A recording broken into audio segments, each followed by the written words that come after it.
They're so big, aren't they? Oh, he's good. Now, folks, I think this is grand. Instead of French fries, you can have these vegetables, and they're very careful not to overcook them. And then look at Jean's waffle fries. Yeah. And I mastered it.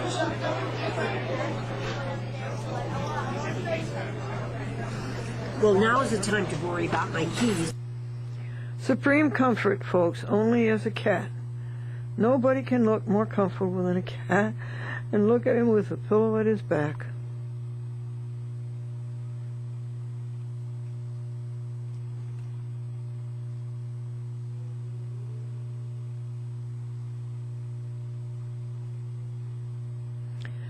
I'm about 100 miles from my kitties. I hope they're all fine.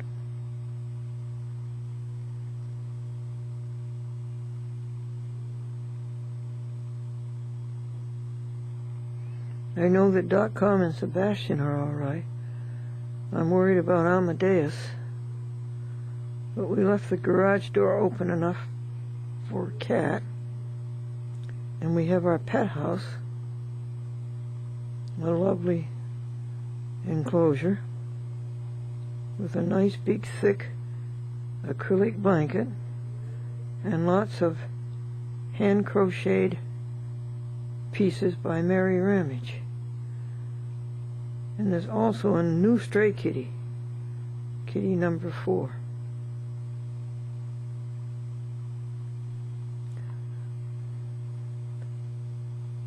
And kitty, you don't have to worry about being out in the whole cold. Look at your white gloves.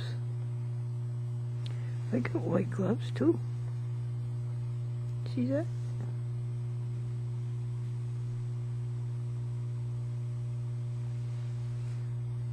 The meal at Friendly's was delicious. Instead of having French fries with the sandwich, we had mixed vegetables. Now that's good. Get away from the carbs. This is Springfield, Massachusetts, on the 4th of January, 2008. 8 o'clock. What's the kitty's name? Raisin. We didn't name him.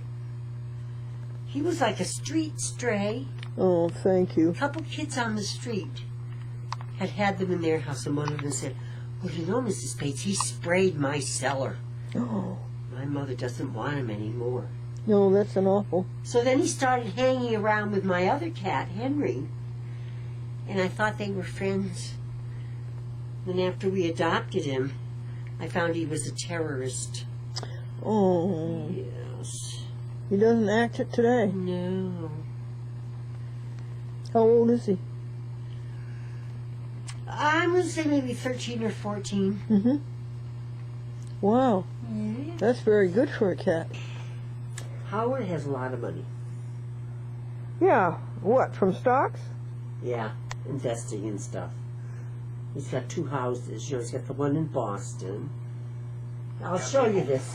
Last year, H&R Block found over 2 million clients, an average of $2,500 in deductions. See, that's not an HT program. Here, this is one. Wait a minute. Well, they're not all broadcasting in... Coach calls a sweep right, Martin goes left. Coach... There's so little life in that candidacy. I mean, it was almost as if he was look at that. Is that public? Prepared to have McCain come in third. Is this public access? What happens, he was denying No. the day I think public access is gonna 13, pull out but of I'm it not sure. very badly, but Not the discussion you want to be having on the no, but Looks like public access. You are 99! It's wrong to spend your pennies on just anything when you're hungry. Attack your hunger with the new hot, juicy Stack Attack from Wendy's. Made with 2 fresh, never frozen beef patties stacked with cheese. one way There's no to better go double down. cheeseburger out there for only 99 cents. You've got to taste this. Only Wendy's. That's right. Except with the amazing race, Japan. The 4 remaining teams take That's one? No, I'm looking for the card that has the public access. Yeah, that's it, right there. This card right here? Yeah. Yeah. And this one too? That this one's fine.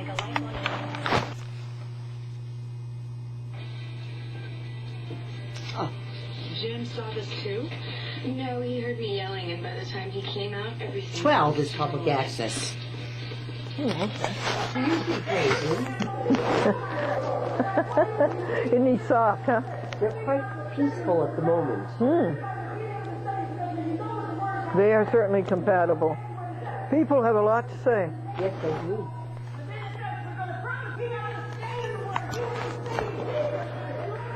Uh-oh.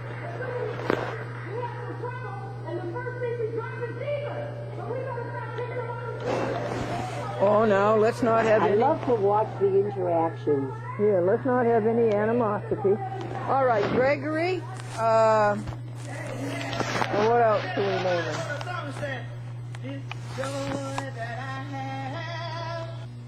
And there are a lot of things we're doing at the local level in Las Vegas and Santa Fe and Albuquerque that are working quite nicely because of the methods we've used. And the methods are proven. They're proven. There's solid methods. But if we don't know the methods as a society, and we don't use the methods as a society, government rolls over us. Because the government has no respect for us. We'll let Marty say good morning. Good morning. Good morning. How is everybody? Perfect.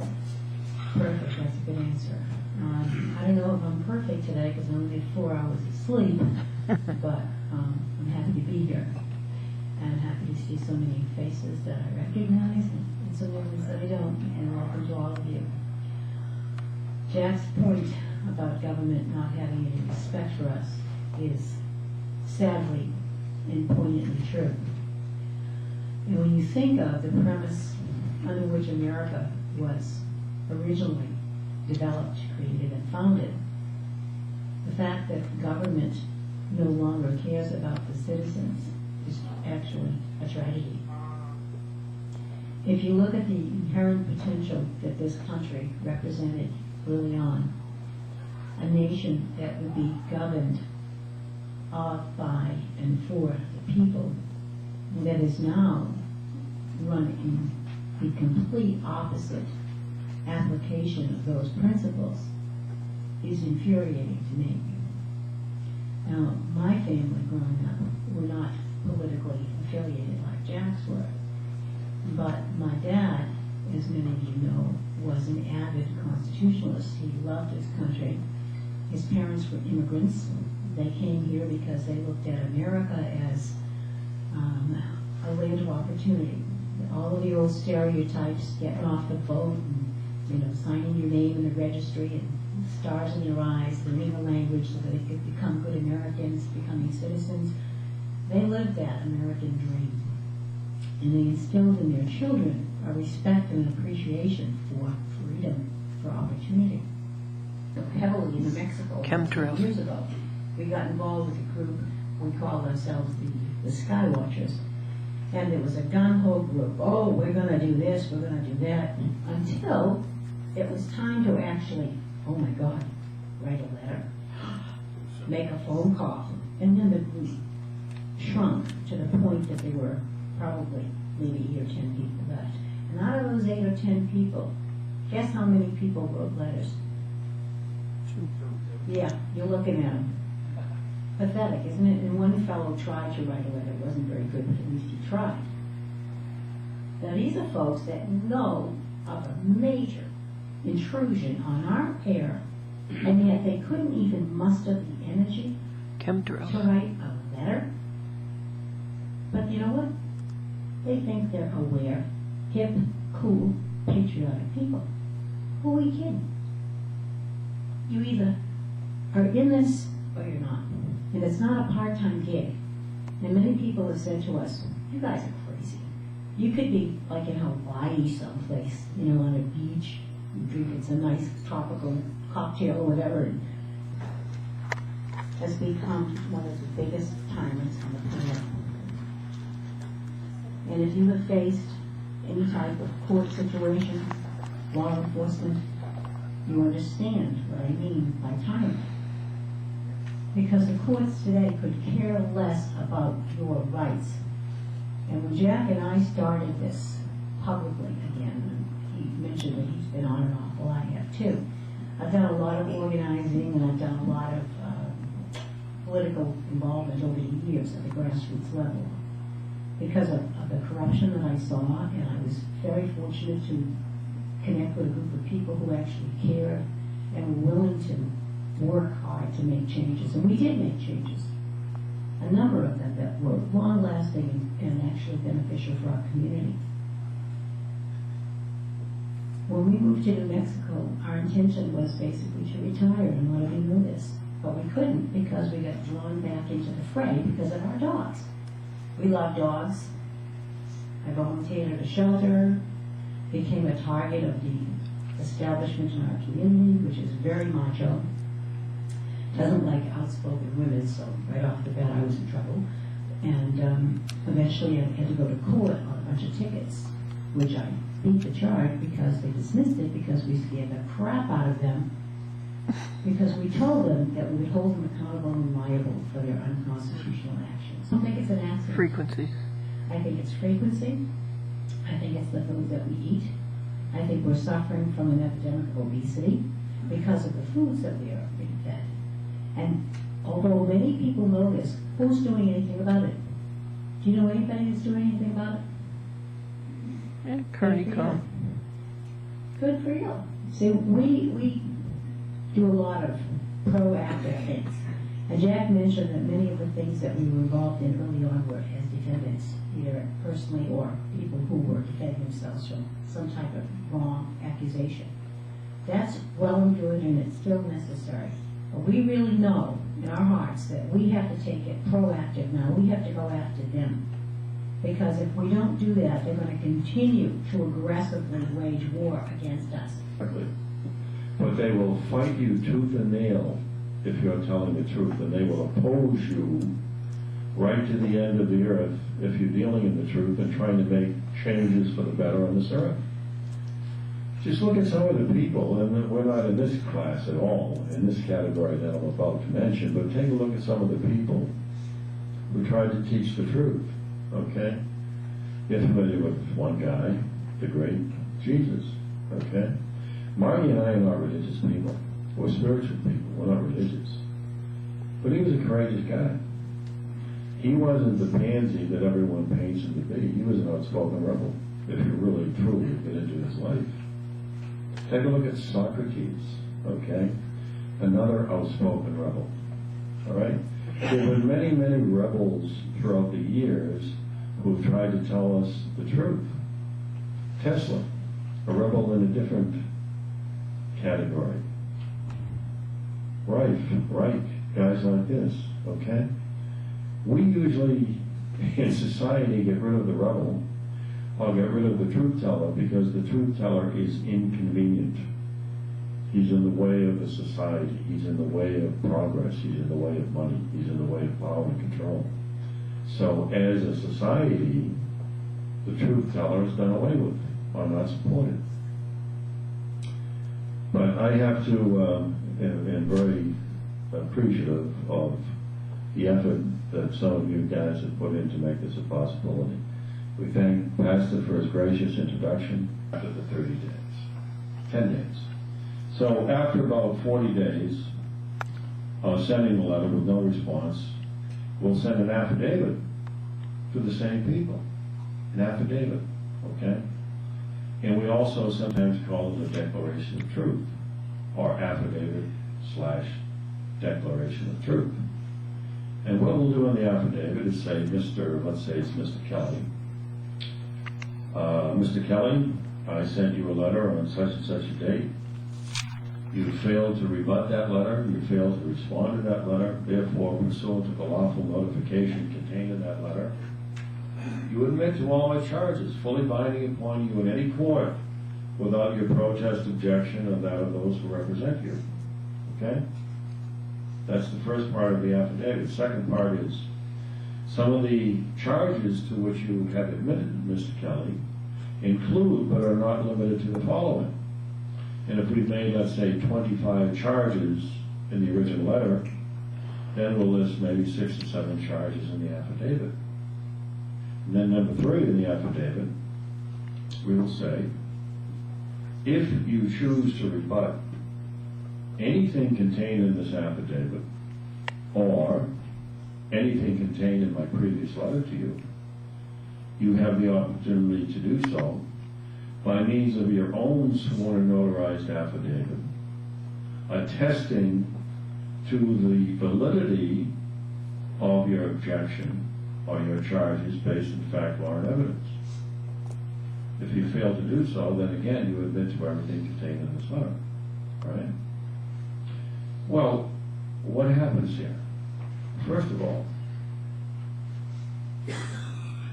when you have a letter like this, and you have affidavits like this, and you're going into a court situation, you have your opponent admitting to all of your charges, fully binding upon him without his protest, objection, without those who represent him, meaning his lawyers. Now, to us, that's a major, major point that we don't forget, okay? As some as you know, I played a lot of sports when I was young, played a lot of football, boxed a lot. And when I made a point, or I made a play that worked, or I had a combination that was working, I'd go back to it constantly, okay? Not every down, not every round, but enough so that the impact was pretty solid, all right? So when you made a point, you never got away from the point. When you're in a negotiation and you strike an agreement, okay, you maintain that agreement. You never renegotiate what you've already renegotiated or negotiated. You let it stand, okay? Well, the same with a point that's in your favor. If your opponent has admitted to your charges, you hold them to that admission. You don't let them off the hook. You don't allow any judge to let them off the hook, okay? Number two, we work positions of estoppel. Okay, you guys are familiar with estoppel, right? Most Yep. of you? Yes. Okay.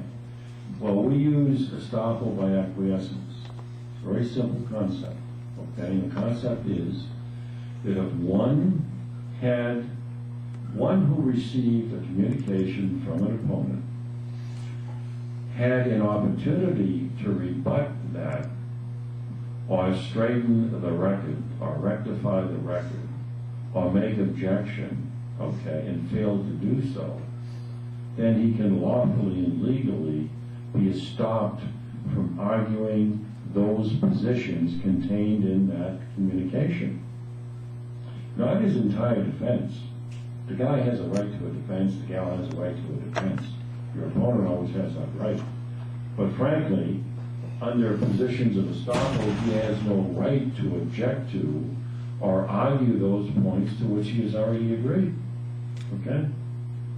Now, we'll take the affidavit that we sent, and if we get no response to the affidavit in 30 days, we'll wait another 10 days, usually 40 days, or longer, and we'll go to our friendly county recorder, not court clerk, our county recorder, and we'll record the affidavits on the public record with the county recorder, as Marty just did the week before Christmas. We took all the affidavits that we sent to all the city officers and recorded all of them on the county record. Well, why do we do that? Well, you're taking a lawful document and a legal document, and you're putting it on the public record. Okay? And when you put that document on the public record, you can invoke certain rules of evidence.